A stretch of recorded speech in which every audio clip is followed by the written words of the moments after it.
हमने कौन पुण्य करे थे कि ऐसो दामाद मिलो।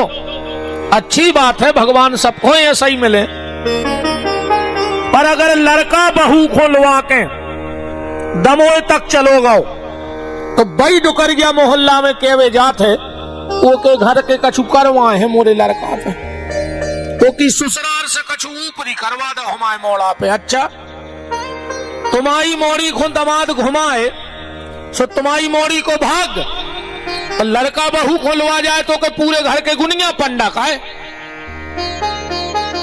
ये सोच आदमी की बन के रह गई है। हमारी जो सोच बेटी के लिए है वो बहू के लिए क्यों नहीं बन पा रही है। और जिस दिन जो सोच तुमने बेटी के लिए बना रखी है वो बहू के लिए बन जाएगी, उसी दिन तुम्हारा घर स्वर्ग बन जाएगा। देखो, अगर तुम्हारा बेटा अच्छा निकला तो तुम्हें स्वर्ग देगा। जिसका बेटा अच्छा निकलता है वो उसे स्वर्ग का अधिकारी बनाता है। कब? तुम्हारे मरने के बाद, तुम्हारे जीते जी पहले तो तुम्हारी सेवा करेगा, और जब तुम शरीर त्याग दोगे तो विधिवत तुम्हारे क्रिया कर्म करके तुम्हें पितरों से मिला देगा और तुम स्वर्ग के अधिकारी हो जाओगे। बेटा अच्छा निकला तो स्वर्ग देगा, और अगर बिटिया अच्छी निकल गई तो बैकुंठ दे है। जिस दिन हरे मंडप के नीचे बैठकर तुम अपनी बेटी का कन्यादान करोगे, समझ लेना उसी दिन तुम्हारी बेटी ने तुम्हारे बैकुंठ के दरवाजे खोल दिए। बेटी जीते जी माँ बाप को बैकुंठ का अधिकारी बनाती है, बेटा मरने के बाद स्वर्ग देता है। पर अगर घर की बहू अच्छी निकल गई तो न तुम्हें स्वर्ग जावे की जरूरत आए न बैकुंठ। तुम भली झुपड़िया में रहत हो, बस तुम्हें वही झुपड़िया में स्वर्ग दिखा दे और वही में तुम्हें बैकुंठ दिखा दे। कहूं बहू गड़बड़ न कर गई तो न तुम्हें नरक जाने आए। तुम भली महलों में रहत हो, पर तुम्हें महलों में नरक से खतरनाक यातनाएं भुगवा दे। तो जो सोच हमारी बेटी के लिए है वो बहू के लिए बनाओ, फिर देखो तुम्हारा घर अपने आप बैकुंठ बन जाएगा। तो निवेदन ये कर रहा हूं कि आज का आदमी दोहरे मापदंड की जिंदगी जी रहा है। एक ढंग का जीवन और दूसरा ढोंग का जीवन। भैया, ये मनुष्य जीवन है जो ये भगवान के द्वारा दिया हुआ एक तोहफा है, उपहार है। कोशिश करना कि इस मनुष्य जीवन का जो उपहार तुम्हें ईश्वर ने दिया है उसका उपहास ना बन जाए, इसका मजाक ना बन जाए। इस चीज का विशेष ख्याल रखना। तो खूब भगवत भजन करो, खूब नाम लो। पर आज की स्थिति जा बन गई है कि आदमी को भगवान से मतलब ही नहीं है। अब भगवान की पूजा नहीं हो रही। अब एक बात से समझ लियो सो तुम्हें पता पड़ जाए कि अब की स्थिति क्या है। एक जंगल में एक गुरुजी रहते, ध्यान से सुनत जाइयो बात। एक जंगल में एक गुरुजी रहते, उनके आश्रम में आ गई एक बिलज्जा। अब बिलज्जा करे गुरुजी को भारी परेशान, वे भजन न कर पाए। सो गुरुजी ने एक रस्सी ढूंढी, आश्रम में खूंटा ठोको और बिलज्जा बांध दी। अब वे भजन करने लगे। अब उनके जितने चेला आए उनने देखो कि हमारे गुरुजी बिलज्जा बांध के भजन कर रहे हैं, मने में जल्दी सिद्धि होत कहाई। अब उनने जा बुद्धि नहीं लगाई कि बिलज्जा उदम करती सो गुरुजी ने ऐसे बांध ली। उनने तो सोची कि बिलज्जा बांधे से जल्दी कृपा होत कहाई। तेरे जितने चेला हते उनने एक बिलज्जा ने बचन दी। गांव में क्षेत्र से ढूंढ ले आए वे तो जनगत बांधे बिलज्जा और भजन करें। कछु दिन में गुरुजी मर गए। उनके चेलों ने सोची के रे दम गुरुजी मैंने हती देखो वो मर गओ, बिलज्जा बची रही। सुनने गुरुजी की पूजा करी बंद और बिलज्जा पूजन लगे। गुरुजी को भूल गए, बिलज्जा ही भगवान हो गई। कछु दिन में बिलज्जा ही मर गई। चेलों ने सोची के दम बिलज्जा में नेती रे बातो बाबी मर गई, तेरे खूंटा बचोरे मेन खूंटा कहा। सुनने बिलज्जा को माए धर के खूंटा पूजन लगे। सुबई गत हमारी तुम्हारी हो रही। अब अपन भगवान से मतलब नहीं, अपन हो को अब तो जनगत धरे हैं गुरुजी हर को खूंटा घरे पूजा में और खंगे हैं टीका लगा दे। गुरुजी भीतर बैठे, तुम्हें तो टीका लगा रहे, ना तुम्हें शर्म लग रही। तुमने इंसान को भगवान बना दिया, जबकि भगवान अगर स्वयं चाहे तो दूसरा भगवान नहीं बना सकता। भगवान अगर खुद चाहे ले तो दूसरा भगवान नहीं बना सकता। और हमने इंसानों को भगवान बना के अब भगवान की पूजा बंद। अब ने राम की पूजा, ने कृष्ण की पूजा, ने शंकर जी की पूजा। अब तो एक दो बाबा चपेट लाए और नहीं को लगे हैं टीका लगावे। बिलन्ये ने पूजो रे, खूंटा ने पूजो। भगवान की पूजा करो जो वास्तव में हमें ईश्वर का जो स्वरूप है, ईश्वर का जो दिव्य प्रतिमा है, ठाकुर जी साक्षात भेष में है, उसकी पूजा करो। अब आदमी भगवान को तो पूछो ही नहीं चाह रहा हो।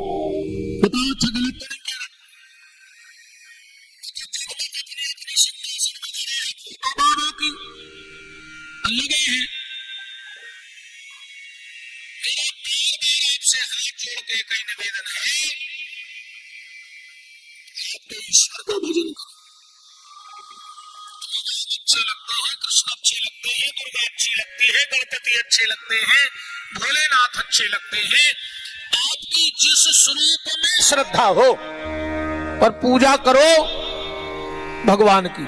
खूंटा पूजवो बंद कर दो।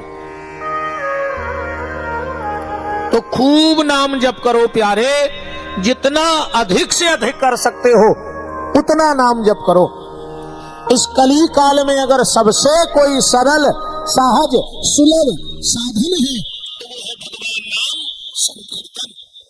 खूब राम जी का नाम जपो। कल की कथा में आप सुन रहे थे कि बेल पत्री का महत्व, बेल का वृक्ष कैसे प्रकट हुआ, भगवान शंकर को भस्मी क्यों चढ़ाई जाती है, अकौवा, धतूरा, भांग कैसे प्रकट हुई, ये कल आपने श्री महापुराण के माध्यम से कथा में श्रवण किया था। मंदराचल पर भगवान शिव नंदी को कथा कह रहे हैं। नंदी ने वही कथा कार्तिकेय जी को कही, कार्तिकेय जी ने सनकादिक ऋषि को कही, सनकादिक ने व्यास जी को, व्यास जी ने सूत जी को, सूत जी ने 88,000 सोनक ऋषियों को, और वही कथा आज हम आप बैठकर पथरिया में सुन रहे हैं।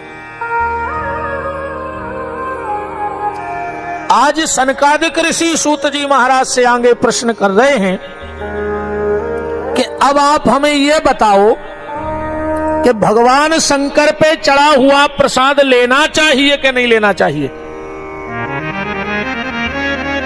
भगवान शंकर पे चढ़ा हुआ पिंडी पे जल पीना चाहिए कि नहीं पीना चाहिए। और इसमें लोगों की बड़ी भ्रांति है। कई लोग कहते हैं कि सब पे चढ़ा हुआ प्रसाद ले लेना चाहिए, और कई लोग कहते हैं नहीं लेना चाहिए। और अभी एक सोशल मीडिया पे तो बड़ा विवादित वीडियो चल रहा है। एक महाराज जी कह रहे हैं कि अगर शिवजी का चढ़ा हुआ जल पियोगे तो कुत्ता बनोगे। तो एक पंडित जी, हम नाम नहीं ले रहे हैं, जिन जिन ने देखा होगा उन्हें पता होगा, एक पंडित जी कह रहे हैं कि शिव का प्रसाद देखने मात्र से सारे पाप नष्ट हो जाते हैं। और एक कह रहे अगर शंकर जी को चढ़ो प्रसाद ले लो तो कुत्ता बन। तो तीसरे पंडित जी ने बड़ी अच्छी बात कही है। वे कह रहे हैं कि जब अगर कुत्ता ही बनने तो शंकर जी को प्रसाद ही खा के बनो, कम से कम अच्छे कुत्ता बनो, कार में बैठ के घूमो, है ना। कुत्ता भी रे कई प्रकार के होत, कछु खाजिया फिरात लठ खात रे, कछु कार में घूमत, और कछु कछु तो बाप से तो प्रेम नहीं करत जित तो कुत्तों से करत। जब मोड़ा कुत्ता खोली में धर के प्रेम करत है तो को बूढ़ो बाप दूर बैठो बैठो सोचते भगवान अगले जन्म में कुत्ता ही बना दियो, कम से कम मोड़ा ओली में तो बैठा रहे, है ना। बूढ़े बाप के लाने टेम नहीं है आज के आदमी को, पर सुबह शाम कुत्ता घुमावे टेम है क्या नहीं है। तो अब हमें एक निर्णय पे पहुंचना है कि वास्तव में निर्णय ग्रंथ का क्या कहता है। क्या भगवान शंकर के चढ़े हुए प्रसाद को लेना चाहिए कि नहीं लेना चाहिए। तो श्री सूत जी महाराज कह रहे हैं, ध्यान से सुनो कि तो बाण लिंगम चलो है लिंगे सिद्ध लिंगम स्वयं भुवि ना चंडिकारा अधिकारा भवेत। मैंने पिछली दिनों अभी आपको बताया, बाणलिंग बाणासुर द्वारा बनाए हुए शंकर जी जिनको नर्मदेश्वर कहा जाता है, उनका प्रसाद लेने में दोष नहीं है, क्योंकि उनमें चंड का अधिकार नहीं होता है। बात को समझते जाना, नर्मदेश्वर की जो पिंडी है उसका प्रसाद लेने में दोष नहीं है। बाणलिंगम च लोहलिंगे सिद्ध लिंगे, जो स्वयं अपने आप में सिद्ध हो गए हैं, जिनका कई वर्षों से निरंतर अभिषेक चल रहा है, वो सिद्ध भोलेनाथ कहलाते हैं। जैसे 12 ज्योतिर्लिंग, इनका प्रसाद लेने में दोष नहीं है, इनमें चंड का अधिकार नहीं है। और अब बात आती है जल पीना चाहिए कि नहीं पीना चाहिए। तो इसी पुराण में लिखा है, शिव महापुराण में, कि भगवान शंकर के अभिषेक का जल कब पीना चाहिए और कब नहीं पीना चाहिए। बहुत ध्यान से बात को समझ लेना।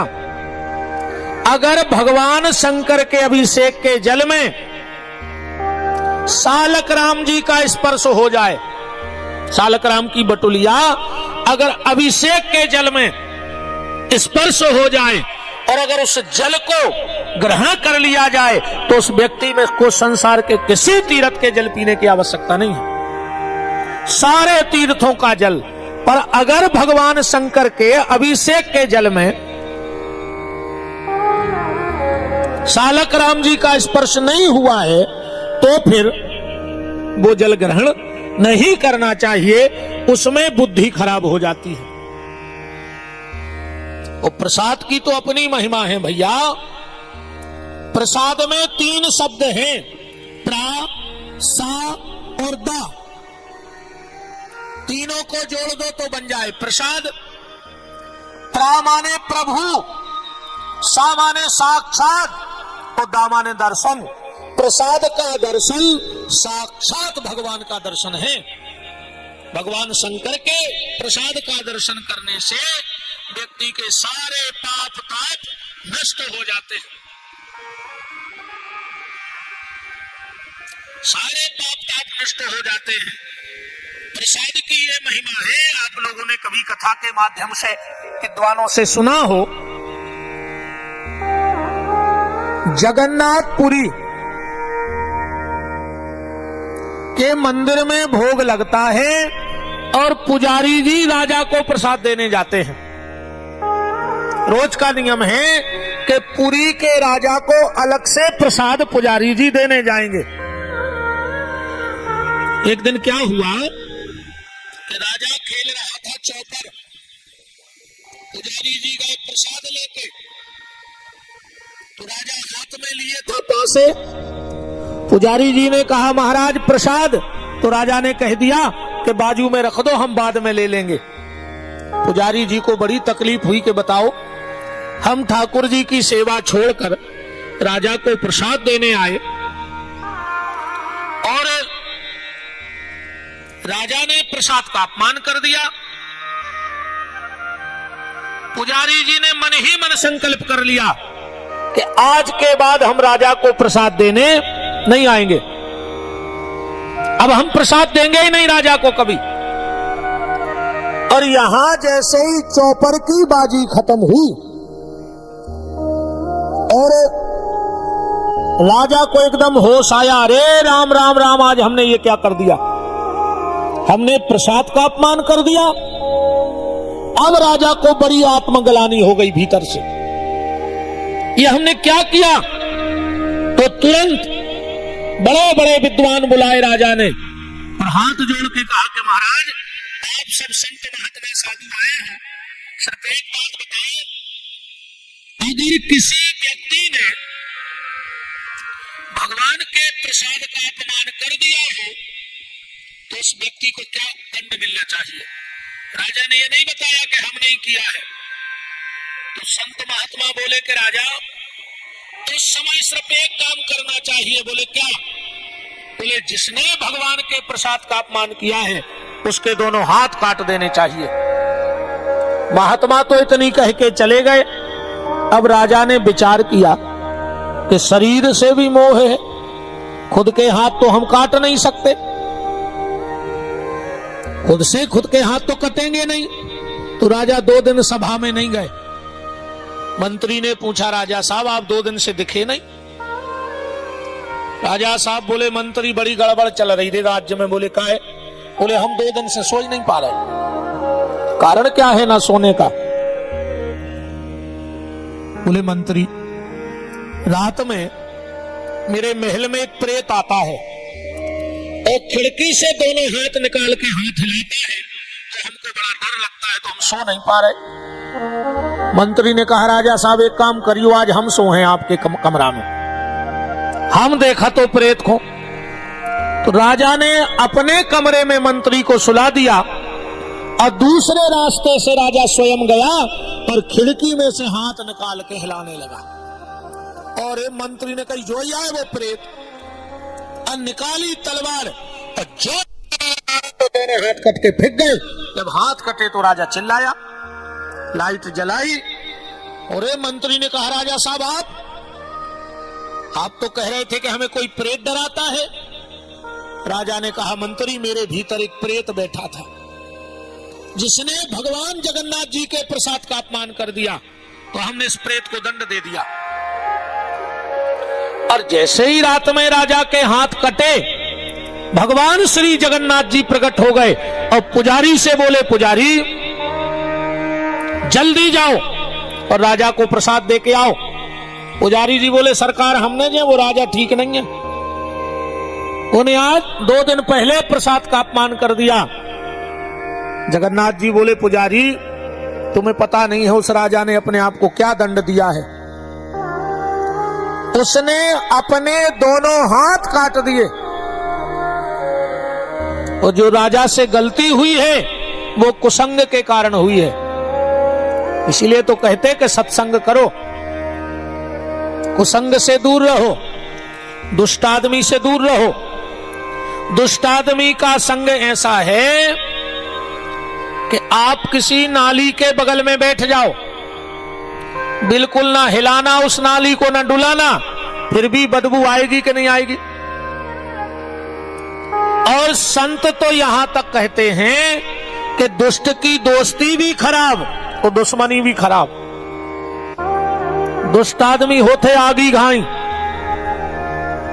अगर जलत में उठे हो तो हाथ जल जे और बुझे में उठे हो तो हाथ करिया पर जे।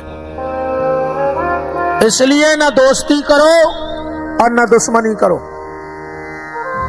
दुष्ट आदमी सांप की तरह है, तुम सांप को कितना दूध पिला दो, कितना दूध पिला दो, पर क्या सांप कभी उस दूध का अमृत बना सकता है? वो जब भी उगलेगा तो जहर ही उगलेगा। उगलेगा कि नहीं उगलेगा? ऐसे ही दुष्ट आदमी है, तुम उसके साथ कितना भी भला कर दो, पर जिस दिन उसका मौका लगेगा तो वो सांप की तरह जहर ही उगलेगा।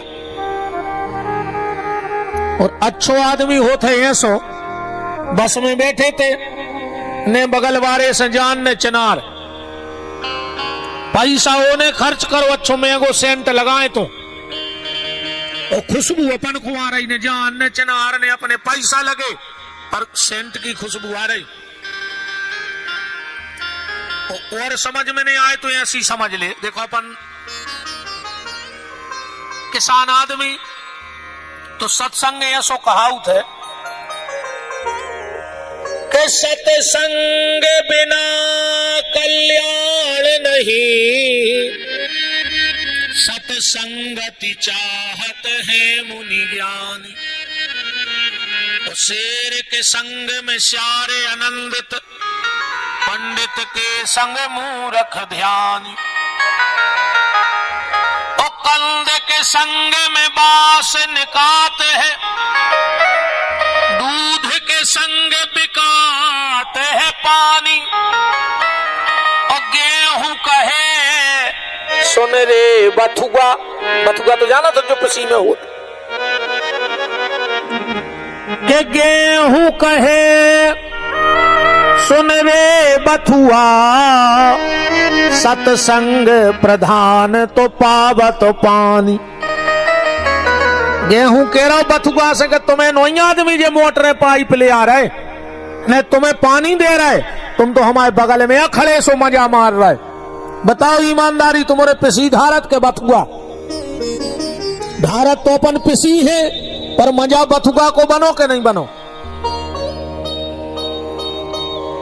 तो संग का जीवन में और कुसंग का बड़ा प्रभाव होता है, इसलिए अच्छे लोगों का साथ करो जीवन में। राजा ने थोड़ी देर कुसंग का साथ कर लिया, जुआड़ियों का साथ कर लिया, थोड़ी देर, क्या हालत हो गया बारे। कोरे कागज पे हमसे दस्तखत करवा ले, हम अंगूठा लगावे तक जा रहे बात पे। जिसके घर के दरवाजे ताश खेलने लगे, समझ लेना कि 3 साल में ये परिवार बर्बाद होने वाला है। भगवान के घर से को खराब समय आ गो कहा। और जे के खिलत होए सो की खबर कर ले, हम तो पहली बार आए, तुम्हारे क्षेत्र ही में पहली बार आए कथा करवे। और अगर ईमानदारी कहो तो हम कहो लगभग दमोह जिले ही में पहली बार आए अब 22 साल में।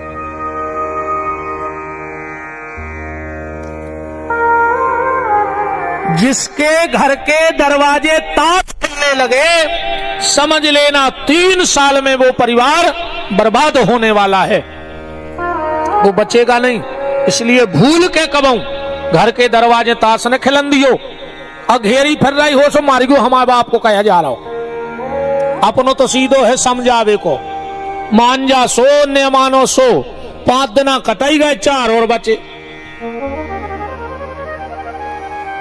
भाई अपन जबरदस्ती नहीं करा, तुम्हें अच्छो लगे सो करिगो। अघेरी फिर रही हुई तो हम का कर लें, बताओ। अगर घेरी फिर रही हुई है तुम्हारी तो हम का कर हैं। दूसरा काम ध्यान से सुन लेना, वो घर बहुत जल्दी बर्बाद हो जाता है, उस घर में जल्दी झगड़ा चालू हो जाता है, उस घर में जल्दी दवाई चालू हो जाती है, उस घर में जल्दी बुराई चालू हो जाती है। किस घर में? जिसके घर में लोग सोने वाले बिस्तर पर बैठ के भोजन करने लगे, जिसके घर में लोग बिस्तर पर भोजन करने लगे। मेरा निवेदन है ना कभी बच्चों को सोने वाले आपके बिस्तर पे कभी ना नाश्ता देना ना भोजन देना, महामूर्ख निकलेगा वो, कुल को डुबाने वाला महाराक्षस हो जाएगा। आजकल एक फैशन बन गया है, लोग बिस्तर पे बैठ के खाने लगे हैं। और इसलिए आज घरों में शांति नहीं है। आज का हर व्यक्ति सिर्फ एक चीज के लिए घूम रहा है, वो है शांति। घूम रहा है कि नहीं घूम रहा है? काहे को बैठे तुम रहते पंडाल में? अकेली शांति ढूंढते आए, कितना आनंद आ जाए, शांति मिल जाए। तो घर के दरवाजे कभी ताश मत खिलन दी, और जो ताश खेलने वाले नया है तो कहूं कि वे धर्मात्मा है, एक नंबर के ठलु गया है, कर्म अभागी दिन भर पीस रहे हैं ताश। कोई के घरे अद्दी पूर रहे, सो एक आदमी सवेरे समय अद्दी झाड़ बेचाए ने, एक आदमी तुम्हारी अरदली खोचाने के तना पानी भर लिया जो। बताओ, जबरन को एक आदमी तुम्हारी सेवा में लगो, तुम कहूं कि धर्मात्मा आओ।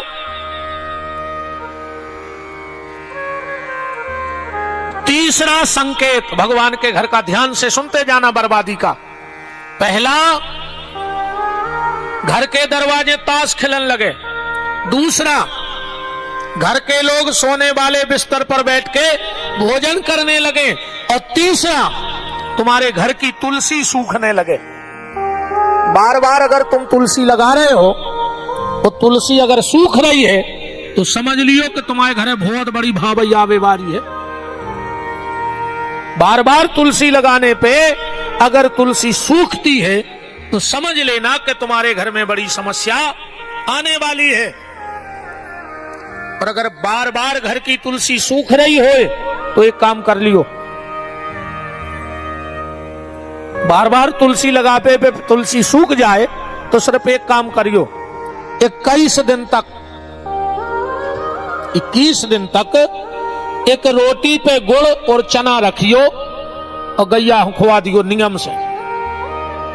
और वो गैया की एक परिक्रमा कर लियो और वो गैया से हाथ जोड़ के इतनी कह दियो कि हमारे घर की तुलसी सूख वो बंद कर दे।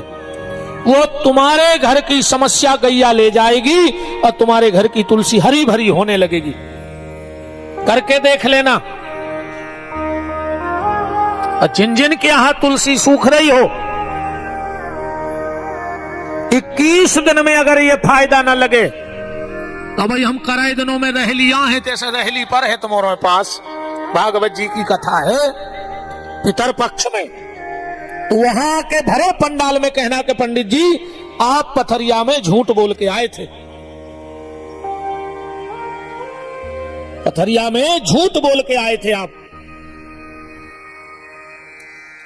गाय को गुड़, चना और रोटी 21 दिन खिला के उसकी परिक्रमा करके हाथ जोड़ के कह दो कि माता हमारे घर की तुलसी सूखना बंद कर दो, घर की तुलसी सूखना बंद हो जाएगी।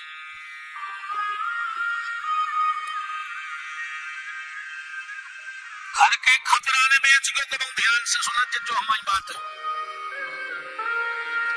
चढ़े चढ़ाए खपरा को गरीब आदमी को दान में दे दियो, तो करे जो ने हो तो गले में डाल के करकरा बना लियो। भाई दान करवे भी दम चाहे नहीं, ऐसे थोड़े प्राण कड़ता आदमी के, ऐसो नहीं छूट है। काय को लगे हो वो तो फिर डॉक्टरों ही के जात है। भगवान ले तो ले ही तुम कर हो का, अगर वो तुम्हें नहीं देने हो तो तुम खेत की एक एक बाल बीन लियो, अगर बचन ने देने हो अगर भीतर की एक ही बाल खराब हो गई तो पूरी बालों को पैसा नागपुर में दिया और तुम फ्री हो जाओ। कई काय कहने लगे आप भाई बाल है बदली गई चुमो खो गई, एक बाल नहीं बची ना चेत की, एक बाल नहीं बची। गलत करा हुआ था।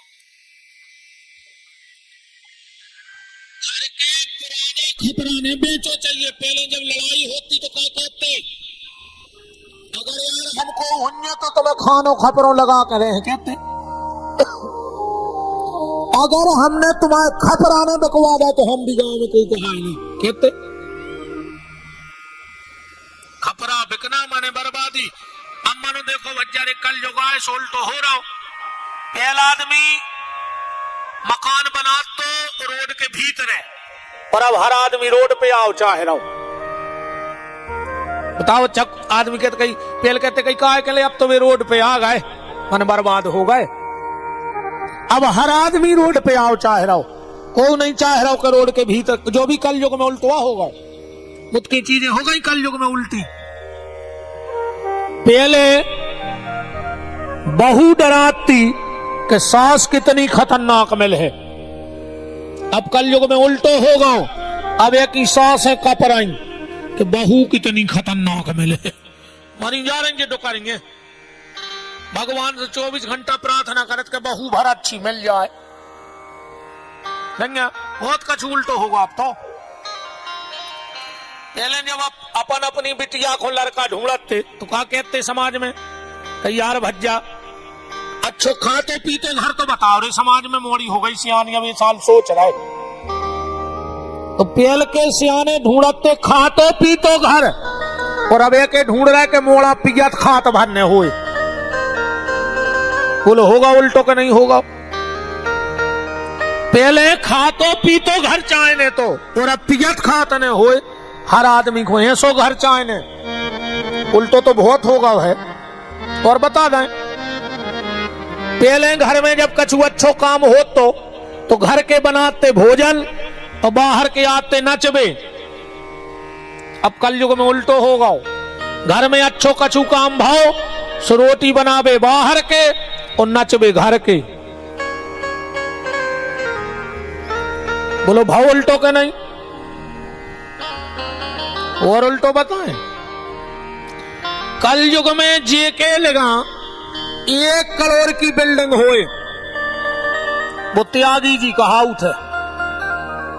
50 लाख की गाड़ी में घूम रहे त्यागी जी, बताओ जो का नाटक आए। ये के 20 बाल बच्चे हो जाए वो ब्रह्मचारी जी महाराज कहावत कल युग में। जे को दिन भर मोने रुके में मोनी जी, जो दिन भर कड़ी चार खाए में फलारी बाबा। होगा उल्टो का नहीं होगा? बहुत कछु होगा, तुम तो ना यहाँ मायने चलो अपन उल्टे ही उल्टे पे उल्टे उन्हें गज जा रहा है।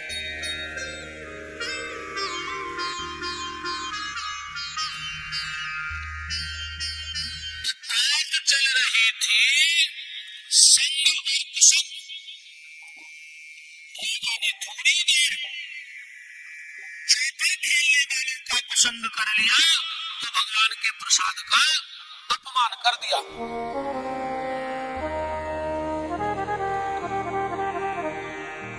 भगवान ने कहा पुजारी प्रसाद लेके जाओ, राजा ने अपने हाथ काट लाए। पुजारी जी बोले जब हाथ कट गया अब वो प्रसाद ले है कैसे? बोले तुम पहुंचो तो। और आधी रात में भगवान का भोग लेके पुजारी जी पहुंचे, और जैसे ही ठाकुर जी का प्रसाद जगन्नाथ जी का दिया, राजा के 2 ही हाथ करके बाहर आ गए। प्रसाद लिया और भगवान ने पुजारी से कह दी थी कि जोन में राजा के कटे हाथ में उठाए लेती आइयो। पुजारी जी वे कटे हाथ ले गए। भगवान ने अपने बगीचा में वे गड्ढा करवा के हाथ गड़वा दे राजा के। वहां एक फूल का पेड़ हुआ जिसका नाम है दोना फूल। कभी भी आप पुरी जाना और जाके देखना, जब भगवान जगन्नाथ जी का पूरा श्रृंगार हो जाता है तो 2 फूल भगवान के कंधा पे सजाए जाते। आज भी उस राजा के दोनों हाथ के जो वृक्ष बने उनमें से एक फूल टूटकर आज भी हाथ अन्न का कण और सत्संग का क्षण कभी व्यर्थ मत जाने देना।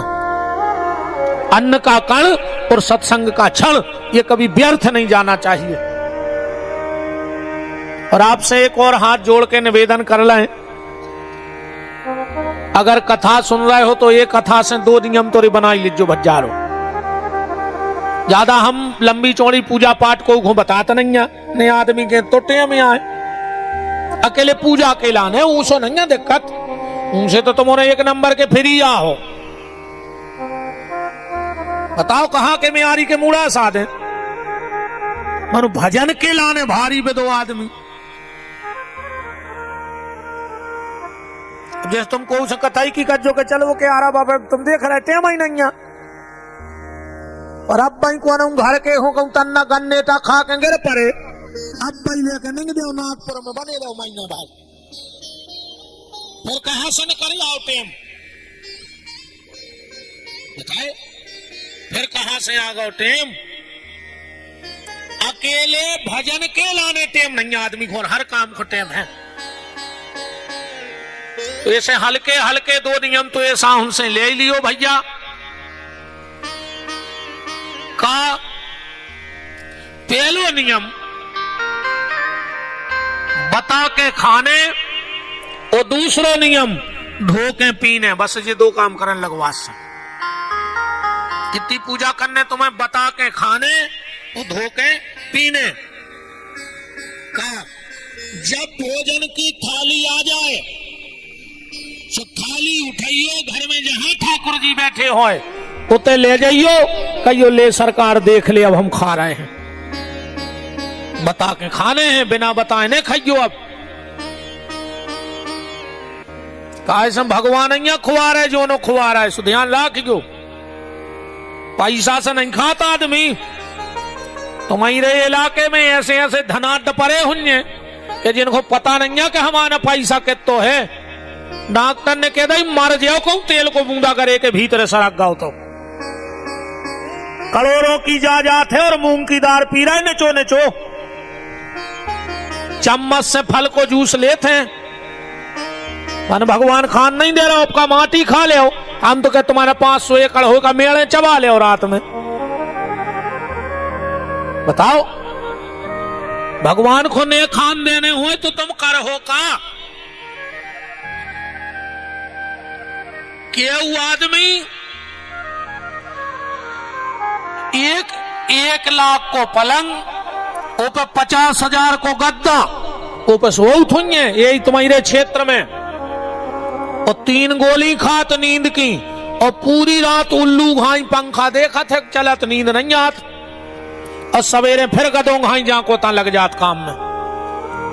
4 गोली खा के नींद नहीं आ रही, भगवान को ने सोन देने हुए तुम कर हो का।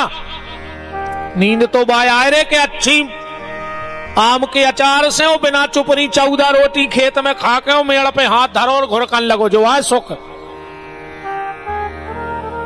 जो आए सबसे बड़ो सुख के डिमलों में नींद आ जाए, और टेम से लगे भूख। इस भैया हरो तनरी और खोलिए घरों से पकड़ लो।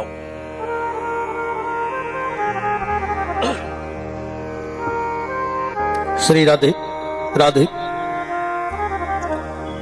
तो आज के बाद अपन को बता के खाने हैं, बिना बताए ने खज्जो। समझ में आ रही बात हम क्या कह रहे। थाली लेके भगवान को बता दियो कि प्रभु ऐसा ही कृपा करे रहियो कि हम तुम्हें बता के खाते रहे। आका तुमने वो खोने बताओ तो जे दिन भी खाते उतने ही दिन खा पियो और धो के पीने। भगवान को चरणामृत लेते रहियो, चरण धो धो पियत रहियो ठाकुर जी के। और गाय को लगे कितनी है